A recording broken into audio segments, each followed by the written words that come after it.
अस्सलामुअलैकुम वरहमतुल्लाहि वबरकातुहू।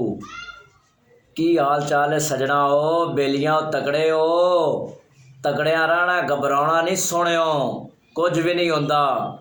ते जनाब अज दी गल शुरू करने हैं। गल कुछ इंज है, गल दा मज़ा ना आवे ना ते पैसे सारे वापस। गल इंज है भी किसी मुल्क दा एक बादशाह होंदा है ते उंदे कोल एक होंदी है बेटी, ते उनकी जिहड़ी बेटी होंदी है ना वो बड़ी खूबसूरत होंदी है ते सोहनी होंदी है।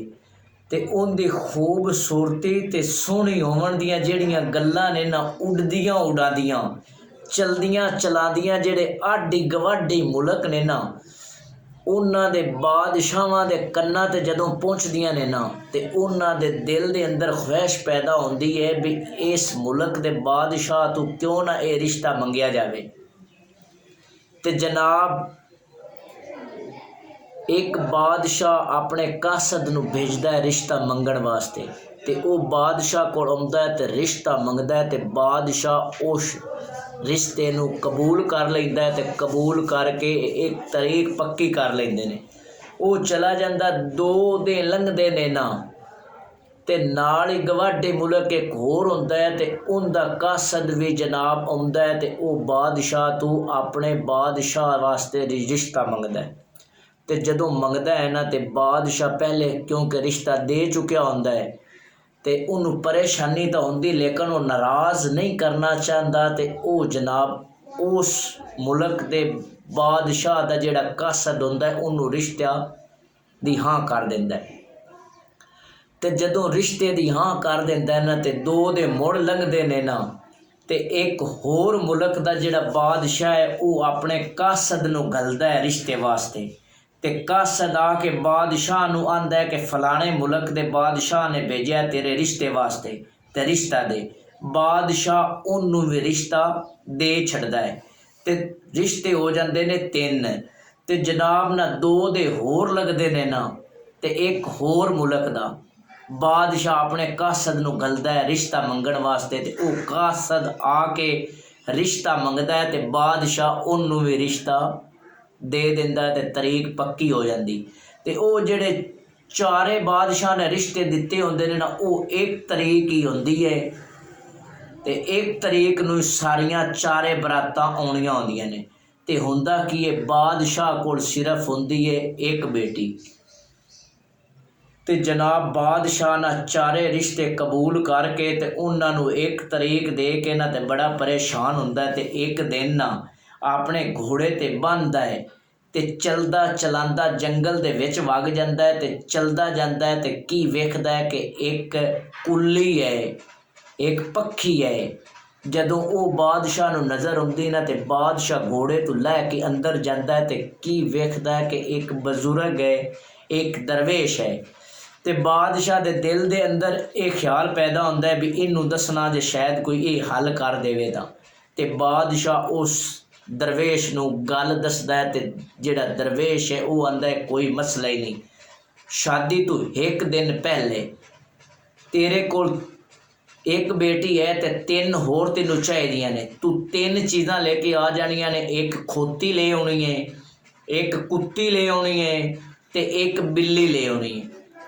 बादशाह चला जाता है तो शादी तो 1 दिन पहले वो 3 चीज़ां ले आउंदा है ते वो दरवेश नूं दिंदा है ते दरवेश कपड़ा उत्ते पा के कोई दम दुम करदा है ते जनाब वो बन जांदियां ने लड़कियां।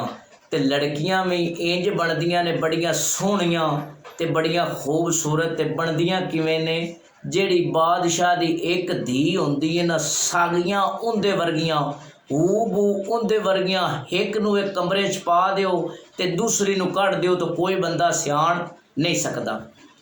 जनाब बरातां आ जांदियां ने, बरातां आ जांदियां ने ते बादशाह उन्हां नूं टोर दिंदा है। चारियां नूं बरातां नूं एक एक को कुड़ी जिहड़ी है टोर दिंदा है ते जदों वग जांदियां ने ना बरातां लेके बादशाह मुड़ दरवेश कोल आउंदा है ते दरवेश तो पुछदा है कि हुण मैं चारे टोर दित्तियां ने ते मैनूं असल मेरी धी दा पता किवें लगसी।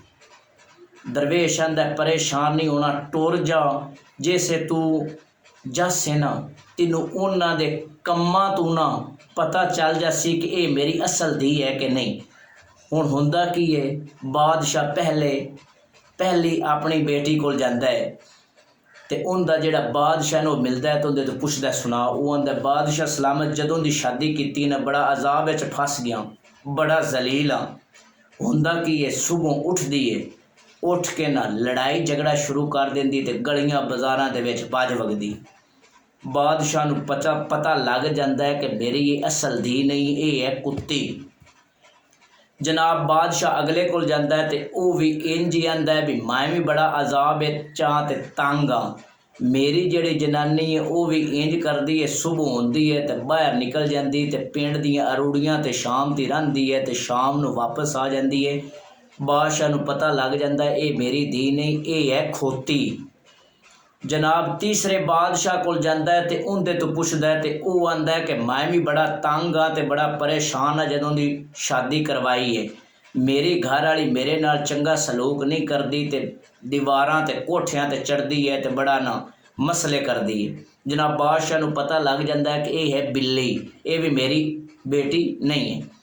ਚੌਥੇ ਬਾਦਸ਼ਾਹ ਕੋਲ ਜਾਂਦਾ ਹੈ ਤੇ ਬਾਦਸ਼ਾਹ ਚੌਥੇ ਕੋਲ ਜਦੋਂ ਪਹੁੰਚਦਾ ਹੈ ਨਾ ਤੇ ਉਹਦੇ ਤੋਂ ਪੁੱਛਦਾ ਸੁਣਾ। ਉਹ ਆਖਦਾ ਹੈ ਕਿ ਮੈਂ ਅੱਲਾ ਦੇ ਰੰਗਾਂ 'ਚ ਹਾਂ। ਅੱਲਾਹ ਤਾਲਾ ਨੇ ਮੇਰੇ 'ਤੇ ਬੜੀ ਮਿਹਰਬਾਨੀ ਕੀਤੀ ਤੇ ਜਿਹੜੀ ਮੇਰੀ ਬੀਵੀ ਹੈ ਬੜੀ ਚੰਗੀ ਹੈ ਤੇ ਬੜੀ ਅੱਛੀ ਹੈ। ਜਦੋਂ ਦੀ ਆਈ ਹੈ ਮੇਰੇ ਘਰ ਵਾਲਿਆਂ ਦਾ ਵੀ ਸਾਰਾ ਕੰਮ ਸੰਭਾਲਦੀ ਹੈ ਤੇ ਮੇਰਾ ਵੀ ਸੰਭਾਲਦੀ ਹੈ ਤੇ ਬੜੀ ਅੱਛੀ ਤੇ ਚੰਗੀ ਹੈ।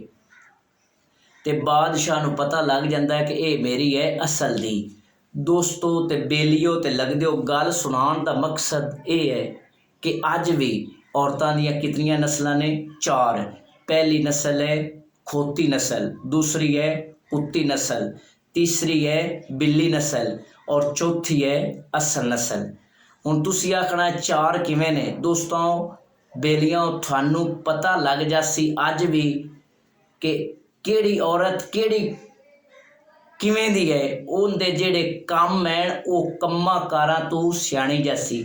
ਜਿਹੜੀਆਂ ਚੰਗੀਆਂ ਹੁਸਨ ਮਾਂ ਪਿਓ ਦੀਆਂ ਹੁਸਨ ਹਲਾਲੀ ਹੁਸਨ ਉਹਨਾਂ ਦੇ ਉਹੋ ਜਿਹੇ ਕੰਮ ਹੁੰਦੇ ਨੇ ਤੇ ਜਿਹੜੀਆਂ ਸਹੀ ਨਾ ਹੁਸਨ ਉਹਨਾਂ ਦੇ ਵੀ ਕੰਮਾਂ ਦਾ ਤੁਹਾਨੂੰ ਪਤਾ ਲੱਗ ਜਾਣਾ। ਤੇ ਪਿਛਲੇ ਦਿਨਾਂ 'ਚ ਨਾ ਉਹ ਇੱਕ ਖਬਰ ਵੀ ਚੱਲੀ ਹੈ ਨਾ ਕਿ ਮੇਰਾ ਜਿਸਮ ਮੇਰੀ ਮਰਜ਼ੀ। ਤੁਸੀਂ ਉਸ ਜਨਾਨੀ ਨੂੰ ਵੀ ਵੇਖ ਲਓ ਵੀ ਉਹ ਕਿਹੋ ਜਿਹੀ ਉਸੀ ਜਿਹੜੀ ਆਂਦੀ ਹੈ ਕਿ ਮੇਰਾ ਜਿਸਮ ਮੇਰੀ ਮਰਜ਼ੀ। ਤੇ ਦੋਸਤੋ ਤੇ ਬੇਲੀਓ, ਅੱਜ ਦੀ ਗੱਲ ਇਤਨੀ ਹੈ ਤੇ ਅੱਲਾ ਮੇਰੇ ਲੱਗਦਿਆਂ ਨੂੰ ਤੇ ਬੇਲੀਆਂ ਨੂੰ ਖੁਸ਼ ਰੱਖੇ। ਅੱਲਾ ਨਿਗਹਿਬਾਨ।